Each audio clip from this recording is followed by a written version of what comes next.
Welcome back to Five, the book, readings by Barak. Tonight we are hearing chapter 6, titled NYELLE, which is about an elven character. And in the way that we've been doing with these chapters, with a sort of envisioning a lamp swinging on a thread around a room and illuminating different parts of the story at different times, we're going to hear about this adult elf, NYELLE. And I think there are some inferences to be drawn that about how elves can last for so long and yet like not overpopulate the earth and have all kinds of other issues. And I think Barak has some ideas to help fill in some of those missing pieces. So over to you, Barak. Yeah, thank you. Yeah, as we talked last time, one of the things we covered there was that their fertility rate, which is the obvious solution to this problem, it's just I've never seen it mentioned, right, is that they can only have babies every few decades rather than every month. There's other problems with elves, which is, as I think we talked about it last time, is, how come they're all not experts in everything, because all the knowledge in the world is available to them and they have a very long time span to pick it all up. And so there's little problems, they're not problems, little, I find them things that are a little bit jarring in the standard fantasy tropes. Potholes, if you will. Yeah, but they're large ones, right? They're structural. Yeah. And so, because I'm writing this fantasy book, I get to try and hack at trying to correct them in a way that makes sense to me. You will find this chapter to be to address a few of these. This is sort of like the fair warning. We had the last chapter was horror. The chapter before that touched a little bit on racism. The chapter before that was, I just off the child, offhandedly. This one has a tiny little bit of a completely inappropriate adult theme that I just want to. You'll see it when you'll hear it when it comes. I apologize in advance, but this is not modern world. This is fantasy in an extremely cynical place. So if there's any people under the age of 18 or sensitive adult people, maybe don't watch this one. Yeah. The book is never. Don't trigger yourself. You can opt out at any time. This is an at-will reading. I need the dough. And none of it is bad. I mean, I hope that I've been respectful thus far, even when I'm dealing with the Elvish horror, right? But I just want to give that heads up. Thank you. All right. Shall we jump into it? All right. So 5, Act 1, Chapter 6, 3, because that's how that works. NYELLE, and that's spelled NYELLE. So 3, NYELLE, the sound shaper. The melancholy tune ended. As the last tone died out slowly, much more slowly than any note had any right to last, but on a whim she decided to stretch it even while she was putting away her lute, the small crowd seemed transfixed. Not seemed. Where? NYELLE relished her power to move people. Her ability not just to come up with words and music that would form beautiful stories and ballads, but also to sing them in a way that would make them far more compelling than they ever deserved to be. But the truth was that it was her acting skill that made it also compelling. Acting, that is, to hide the fact that she could work sound waves in ways that would make them circulate, penetrate, and manipulate those around her, respond so strongly, even if her audience didn't know why they were so moved. From her perspective, sound was a physical object. That nobody else could do what she could do with it was perhaps unfortunate. For them, anyway. Everyone assumed that she was simply extremely talented. In reality, they had no choice but to think exactly that. As she kept practicing, honing in those skills, she learned how to influence not just one listener at a time, but a couple, then a few. She could project the waves in such a way that each of them would hear exactly what they longed to hear. Had any truly discerning listeners compared notes, They would realize to their great surprise and perhaps dismay that these experiences were not, in fact, identical. Then it would occur to one of them that maybe there was something strange involved, and they would get upset. And as she learned in her earlier years, she would have to run quickly or risk a serious beating. It all added to a measure of risk, some extra excitement to her performances. She absolutely loved it. Growing up as she did in such a rough district as the Shallows was bound to force any child to realize their talents quickly.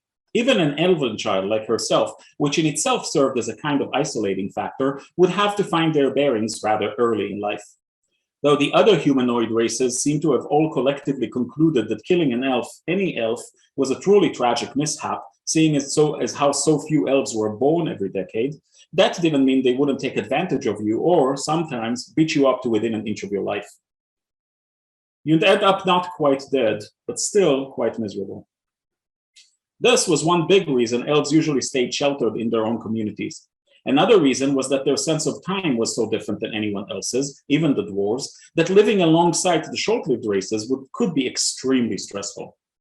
How do you even begin to explain a dish that needed a month to cook to someone who could try to get pregnant twice in that same trivial period of time? Still, as with any race, there were always strays, and strays needed to grow up quickly. Definitely once one was no longer considered a toddler. As the saying went, by the time you were 50, you needed to know your trees and roots. When you live in a place like the Shallows, it might as well be 40. And so she figured it out quickly. NYELLE remembered the first time, which was after her mother and she moved out of the boarding house and in with the nice man, Yoros. He took a liking to her mom, brought them both of them in, and became her father for a time. She had never known her real father, and her mother refused to speak of him, but Yoros was a pretty good one to have. Yoros' house, which was on the best street in the Shallows and was made of actual bricks and wasn't rickety at all, hosted a small library. That was truly an astonishing thing to find in a place like this, but he was an important educator, and this library wasn't exactly his. It was open to all, but you needed to go through a fair bit of vetting to use it. As his adopted daughter, of course, she didn't need to be vetted at all. With the library at hand, and at the tender age of 27, NYELLE started spending time with books. She loved the feel of them, the way that each page's unique shape and texture would influence the particular grains of ink that were imparted upon it by its scribe. This was the sort of thing that only an elf would notice, which is why many of them had so much trouble reading. They could get stuck on the one page for weeks, just studying the beauty of it, absorbing its essence completely, often forgetting why they were even interested in the book in the first place. But she lived in the Shallows and didn't have time for that sort of leisurely indulgence, lovely as it might be. Instead, she read. "Mom, look! Look, Mom!" NYELLE ran into the main room looking for her mother. "Mom, where are you? This is cool." The old swivel chair turned around slowly. NYELLE looked down at her excited daughter, a kind and gentle smile on her delicate face. She spoke softly. "What did you find, Nai?" NYELLE sat down on the low stool next to her mother and thrust the book in NYELLE's lap. Stray hairs from her short brown bob covered half of her face. "Look, right there." NYELLE looked down and saw what looked like a complicated set of symbols arranged in a sort of chart, and tiny text that was so gorgeous she found herself instantly admiring it. "That A is absolutely remarkable," she thought. "And is the indentation on top of this R truly this deep? Does it mean that the R was feeling important?" "Mom, stop looking at the page and read it," NYELLE woke her up from her reverie. "Right, so what am I looking at, honey?" "This!" NYELLE stuck her finger on a group of tightly clustered symbols in the middle of the page. "And? Remember how I told you I could see the sound moving?" NYELLE did remember, even though she never paid too much account to the notion. NYELLE was a bit more curious than NYELLE could typically handle, but she had started talking about the shape of sound a few years back and was insisting that it was real. NYELLE always assumed it was some weird idea that NYELLE had picked up from the humans, whose heads always seemed to be filled up with crazy ideas, presumably because they died so quickly that their brains were constantly overworked. "Yes, I remember, honey, but I don't understand what the symbols have to do with it." NYELLE grabbed the book back and started riffling through the pages. See, Mom? This book was written by the great bard Zacharias. You know, the guy who wrote all those songs they like to sing at the bar by the water? The Steadfast Inn, yes, NYELLE responded. I thought they were just folk songs. Sure, but somebody had to write them first, right? He did, NYELLE said. NYELLE looked at her daughter patiently. So in this book, he says that he could see his songs, not just hear or sing them, like he could control the sound waves themselves. NYELLE was speaking very rapidly. Hold on, dear, I don't understand. Isn't that what singers do? They control their voices to make the songs, don't they? NYELLE asked. No, Mom, you don't get it. Zacharias could control the sound after he sang it. Huh? What do you mean? Once sound is made, it lives on its own until it dies, doesn't it? That's what everybody thinks, but NYELLE turned the book open again to the page that she had shown her mother earlier. See? Right here, he discusses how he could sing one song, but have each listener hear it differently. The symbols represent the different kinds of sound waves, and he goes on a whole bunch about how each kind could be tuned after it comes alive, like it was an independent instrument. NYELLE's large hazel eyes were lit brightly, and her face was so full of emotion, she looked almost startlingly human. See, it's what I've been telling you. I think this is what I've been saying too. NYELLE read the book cover to cover multiple times, memorizing everything in it in minute detail, as only elves could. She did it at a rate that belied her race, finishing her third time through what she determined was a sort of manual in only as many years. The explanations were both clear and befuddling, and some of the instructions were written in a way that required a formal musical education to understand. Her father, Yoros, was sort of a principal teacher for the entire Shallows. She sometimes heard others refer to him as superintendent, but never bothered to figure out what the human title meant, helped her find someone who could teach her a little bit. But her mentor didn't live in the Shallows and only came down once every few weeks or sometimes months. The lessons were also limited because they had to leave enough time to sleep with each other, which was the form of payment her mentor required in exchange for teaching her music. Still, even with all of the complexities involved, in only 30 years, she had become an excellent lute player, pretty good with the flute, the harmonica, and the guitar, and could play a merry tune on any folk song anybody cared for on the accordion. Along the way, the book's pages revealed their mysteries to her, and without letting her mentor know, she taught herself how to twist the sounds. One night, she made him cry by playing a popular song, and she remembered him saying that it was the most beautiful rendition he had ever heard. What she didn't say was how, as she did it, she could not only see the waves as they came out of both her mouth and the lute, but she was able to bend them to her will and have them be suited perfectly for him. It was her greatest achievement, and she was determined to improve upon it as fast as she could. She had to. Her sickness, her rapid aging, made it urgent. The book bespoke of even greater tomes of knowledge, written by masters that Zacharias himself had learned from, but try as she might, she could find no clues as to their location. Zacharias made reference to the great library in the sky, but no one had ever heard of anything like that, and most everyone assumed that it was some high tower of learning in a distant land, perhaps even a school of wizardry. But NYELLE knew that Zacharias meant it more literally because of the way it was written, a way only a sound shaper could understand.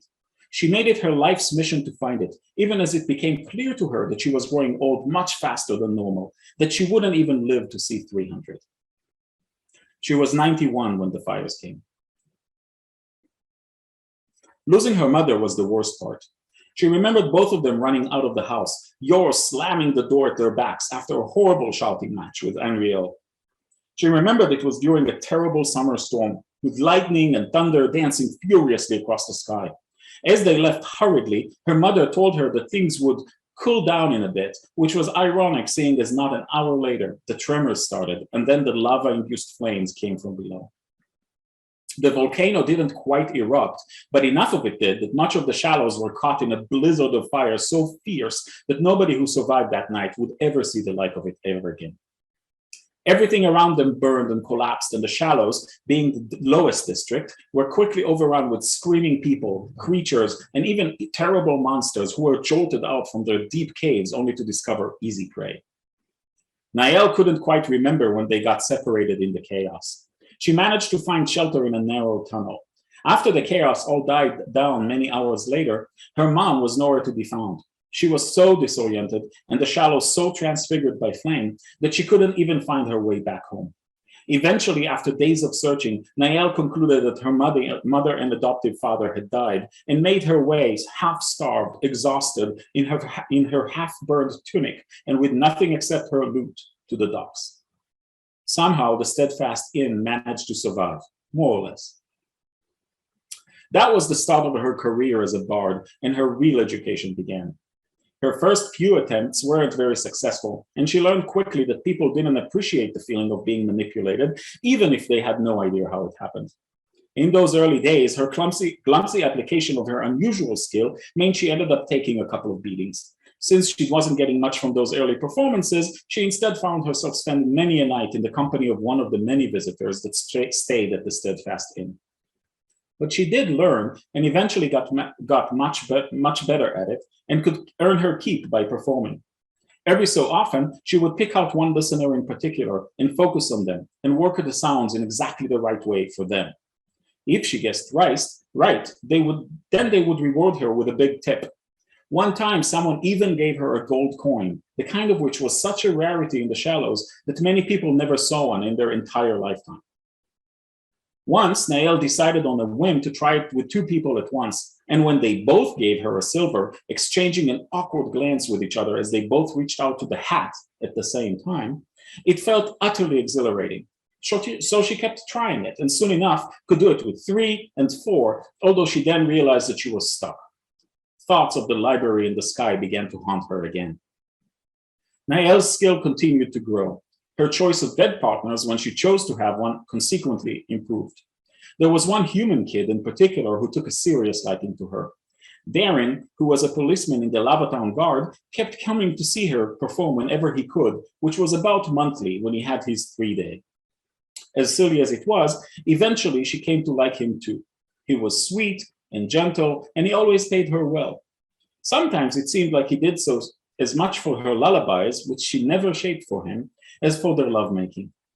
Being human, he was always in a great rush, and only a few years after they came to know each other, Darren started telling her that he would find a way for her to leave the shallows. It has been 18 years since the fires. Yesterday, he sent her a note. It was a small, folded piece of paper delivered to her by some street urchin who approached her in an alley. "You NYELLE?" she asked, mispronouncing NYELLE's name in that way the humans often did. NYELLE nodded at her. "Got something for you," she said, then pulled out the little square paper from inside her tunic and handed it to NYELLE. "He also said to tell you he hoped you'd come." "Who said it?" NYELLE asked, but the brat had already turned on her heels and was running back down the street. "Okay, thank you then," NYELLE muttered and opened the note. "Keeping my promise," it simply said. Below that, Darren, it had to be Darren, added that she should show up at the Steadfast Inn at a certain time towards midday today, which was not a traditional performing time. He wrote it in the unsure functional script of an uneducated human soldier. But because it was from him, she decided to go. She just wasn't sure what to expect.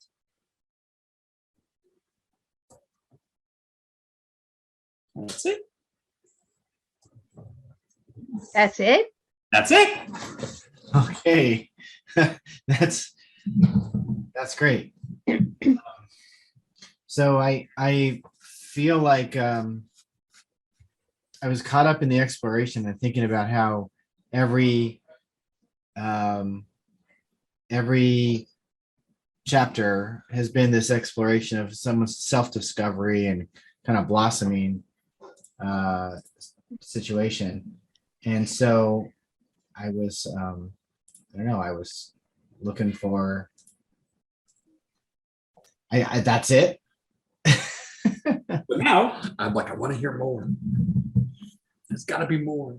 well, so notice Solace, Lormec, NYELLE, all of their stories end with they're going to this place right now, right? So as you can imagine, that's essentially this whole introduction. I can give you foreshadowing, right? It's going to happen with the other two characters too.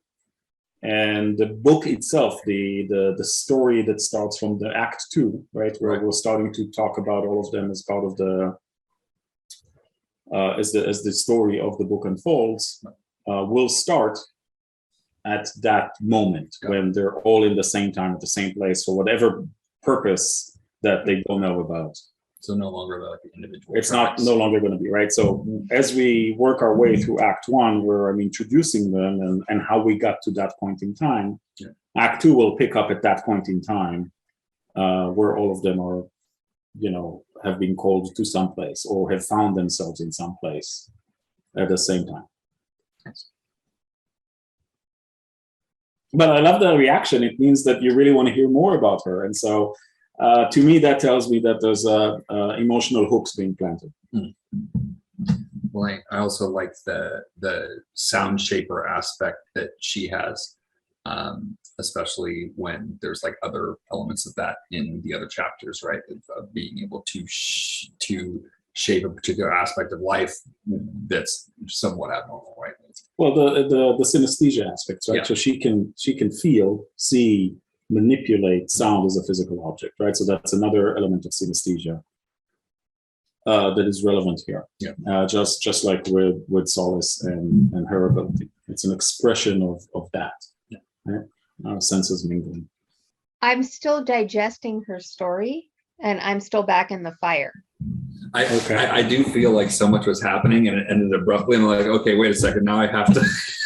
Because I was like, because we spent a lot of time in her backstory, and then we jumped forward very quickly. Mhm. So I was still processing the fire and like what happened with the monsters that got unleashed and the caves and like all of that commotion. So I was still back in that chaos when we were suddenly brought forward. So I think I was looking for a little bit more transition between recollection and now, because there was so much in her backstory that was so rich and incredibly detailed and textured that I wanted to stay in her backstory a little longer. I will say this, because this ties also to something that Greg Toll said about the Lomic story, where I do the same thing. Like I introduced this really instrumental part of his past, the fight in the mud pits. Yeah. And I kind of show it to him, then I zoom out really, really quickly. Yeah. And right, he mentioned that was also a little bit jarring for him. To a degree, my answer now stands the same that it did before, which is out of respect to my readers, I don't want to waste your time. And so I'm showing you the things I feel that I need to show you that are important to bring you into these characters' lives or to the story. Yeah. But not a word is wasted on stuff that isn't actually necessary. And so to some degree, I needed to create this image in your mind, make it as vivid as I can, and just leave it there because we're going to get back to it. Yeah. Right? This will come back. I guarantee you, it's not wasted. It's just that for the purposes of telling you who NYELLE is, it was sufficient for me in my mind, in the way that I'm introducing the characters. Again, the way I see it is that in the story, at some point, we're going to hit a moment where one of these cliffhangers is going to get resolved. Yeah. Right? And then another one is going to get resolved. And hopefully for me, what I'm trying to achieve as the person who's writing this, who's communicating with my readers and sharing the story with you, is to deliver as a satisfaction at that point. They're like, now I get it, right? And if I can achieve that, then to me, I've served my audience. Yeah. That's how I see it. So you left us unresolved. So I feel like the questions I could ask are like, well, tell us the rest of the story. But it was good. It was good imagery. I liked the discussing of the experiencing from the protagonist perspective, the visualization of the music and how it manifests for her from her perspective. And just exploring. It's just this theme of exploring. I like it. I mean, if I can share, like probably one of my favorite statements that I wrote in this book is in this chapter. Mom, stop looking at the page and read it. Right? This whole expression of elfishness or elvishness. But we all get stuck on different things, right? Yeah. To me, Yeah, the enthusiasm in that whole interchange with her mom of like being seen, being validated, this is what I've been telling you forever. You aren't listening. Like, it's like that classic, like, pay attention. I told you this thing and you're not getting it. And like, that was just so very relatable for me, I'm sure for so many people, where it's like, why don't you understand? Why are you being so daft? And it's like, because she couldn't, that was just not, it was unknowable to her. Couldn't grasp it. Yeah, and as far as like to touch on what was the little bit of dark theme here is, of course, her mentor, her music teacher, who was human and in years much younger than her, but her age as an elf is technically the age of a teenager at most as a human, right? So there's a little bit of an element of racial pedophilia. I don't know how to explain it, but in a cross racial. So she's actually getting into this relationship very innocent. She actually has no clue what it means, even though her body is developed enough.